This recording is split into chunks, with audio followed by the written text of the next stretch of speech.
जय जय जगन्नाथ, जय जय जगन्नाथ, जय जय जगन्नाथ। कालिया शांत महाप्रभुंकर अभय चरणारविंदरे ए पवित्र अधिमास बड़मास पुरुषोत्तम मासर आज पवित्र दिवस रे पवित्र महा एकादशी पुरुषोत्तम एकादशी महान पवित्र दिवस रे कोटि कोटि दंडवत प्रणाम जगन्नाथ महाप्रभुंकर अभय चरणारविंद ए पावन पुरुषोत्तम क्षेत्र क्षेत्र सिंहद्वार निकटरू अगणित दर्शक बंधुमान हार्दिक अभिनंदन। पवित्र परम अधिमास मलमास आज पवित्र श्रावण मास शुक्ल पक्ष एकादशी तिथि यह होचंती पवित्र मल एकादशी बोली या कहा जाए। भगवानंकर आज श्री जगन्नाथ महाप्रभुंकर श्रीमंदिर रे बड़ एकादशी बा हरि शयन एकादशी नीति आज अनुष्ठित होता है। मनरे संदेह आषाढ़ मासरे एकादशी रे हरि शयन करिथान किंतु चलित वर्ष श्रावण मलमास पड़ुथिबारु श्रावण शुक्ल एकादशी तिथि महाप्रभुंकर हरिशयन एकादशी बा मलमासर पवित्र एकादशी रे एई पवित्र नीति अनुष्ठित होइथि। हरिशयन एकादशी महाप्रभुंकर 12 मासरे 13 जातो कालिया शांतंकर तेणु ए द्वादश यात्रा मानंक मध्यरु अन्यतम यात्रा हरिशयन एकादशी। भगवान हरिशयन कले ही चतुर्मास्या व्रतर अयमारंभ होइथा। तेणु आज महाप्रभुंकर हरिशयन एकादशी एवं चतुर्मास्या व्रतर अयमारंभ।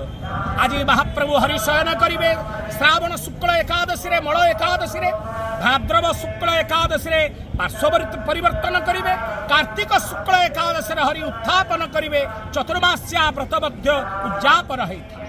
तेणु जेहेतु महाप्रभु लोक प्रश्न पचारती जे आषाढ़ शुक्ल एकादशी तो हरिशयन करती श्रावण मास शुक्ल मलमास किपरि द्वादश यात्रा अनुष्ठित जेहेतु श्रावण मास मल पड़ुअछंती हरि 4 मासरु अधिक शयन करिवे ना।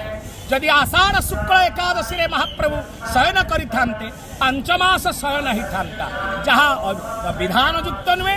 तेणु शास्त्र विधि विधान परंपरा अनुसार ये पवित्र द्वादश यात्रा और अन्यतम यात्रा हरिशयन यात्रा ये पवित्र यात्रा आषाढ़ श्रावण शुक्ल एकादशी तिथि आज पवित्र दिवस यहाँ को बड़ एकादशी बोली कहा जाए।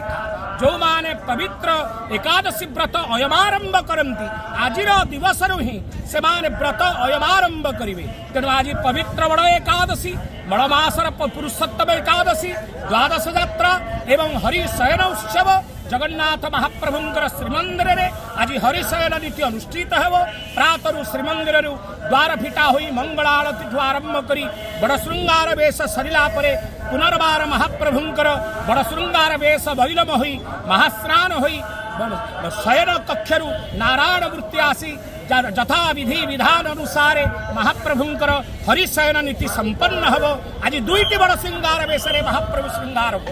तेणु महाप्रभुंकर लीला अनन्य लीला प्रभुंकर। तेणु आज पवित्र दिवस हरिशयन एकादशी महान पवित्र दिवस श्री जगन्नाथ महाप्रभु को स्मरजस्य स्मरण मात्रेण जन्म संसार बंधना जहाँ को स्मरण कले जन्म जन्मांत बंधन मनुष्य मुक्ति प्राप्त होता है। तेणु आज पवित्र दिवस हरिशयन करिवे तांकु कोटि कोटि दंडवत प्रणाम कोटि कोटि प्रणाम एवं महाप्रभुंकर अभय कृपा श्रीपाद लाभ करी समस्तंकर जीवन आनंदमय हो मंगलमय हो मधुमय हो।